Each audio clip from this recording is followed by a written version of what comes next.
There's no feeling more intense than starting over. If you deleted your homework the day before it was due, as I have, or if you left your wallet at home and you have to go back after spending an hour in the commute. If you won some money at the casino and then put all your winnings on red but it came up black.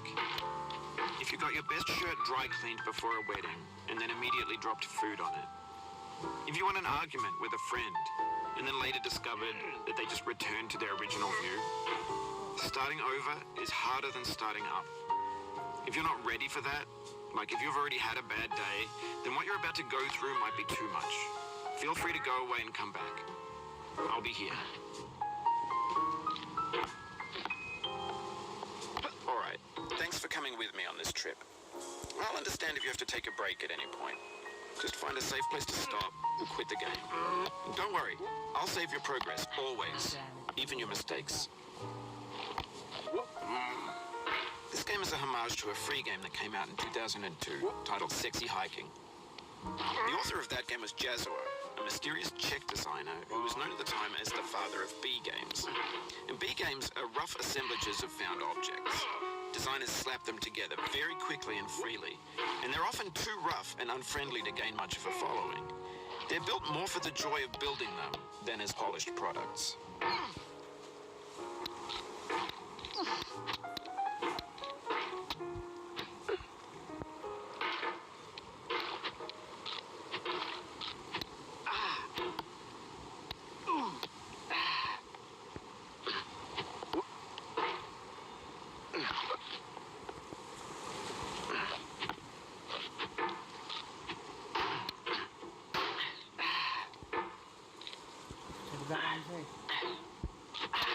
In a certain way, Sexy Hiking is the perfect embodiment of a B game. It's built almost entirely out of found and recycled parts, and it's one of the most unusual and unfriendly games of its time. In it, your task is simply to drag yourself up a mountain with a hammer. And that act of climbing, in the digital world or in real life, has certain essential properties that give the game its flavor. No amount of forward progress is guaranteed. Some cliffs are too sheer or too slippery, and the player is constantly, unremittingly in danger of falling and losing everything.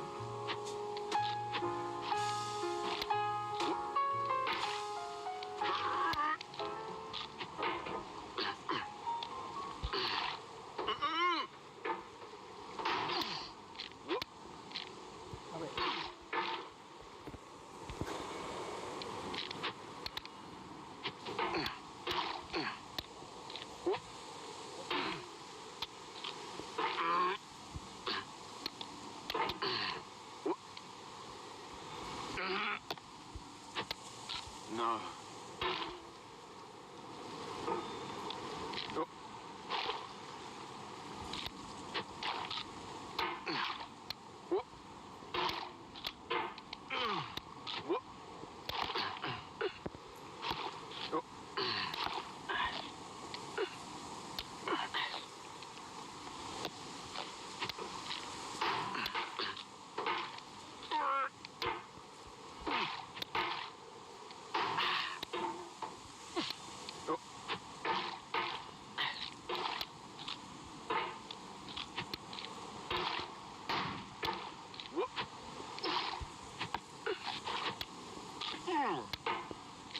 Anyway, when you start Sexy Hiking, you're standing next to this dead tree that blocks the way to the entire rest of the game.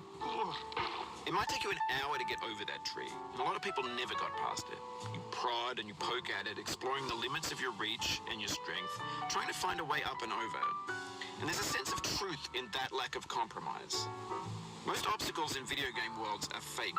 You can be completely confident in your ability to get through them once you have the correct method or the correct equipment or just by spending enough time.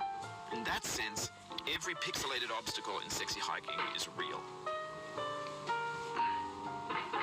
The obstacles in Sexy Hiking are unyielding, and that makes the game uniquely frustrating. But I'm not sure Jazzuo intended to make a frustrating game. The frustration is just essential to the act of climbing, and it's authentic to the process of building a game about that. A funny thing happened to me as I was building this mountain. I'd have an idea for a new obstacle, and I'd build it, test it, and it would usually turn out to be unreasonably hard. But I couldn't bring myself to make it easier. It already felt like my inability to get past a new obstacle was my fault as a player rather than as a builder. Imaginary mountains build themselves from our efforts to climb them, and it's our repeated attempts to reach the summit that turns those mountains into something real.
भाई ऊपर जाना है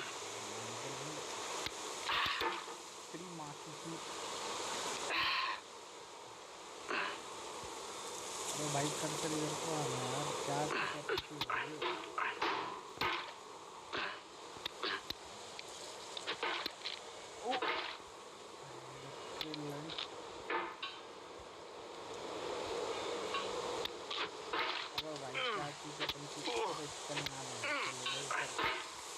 क्या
बहुत बढ़िया ये मेरे लड़के पाँच छोड़ देंगे सबकी कवर छोड़ देंगे चल चल चल चल चल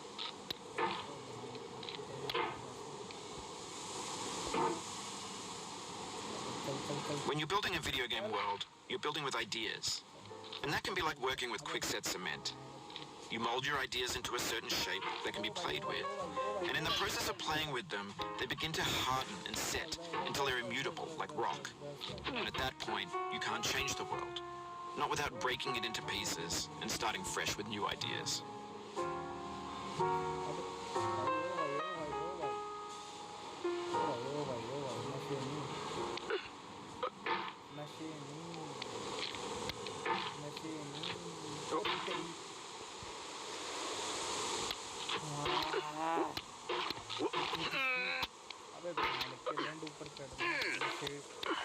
दिखा रहा है यार बस जा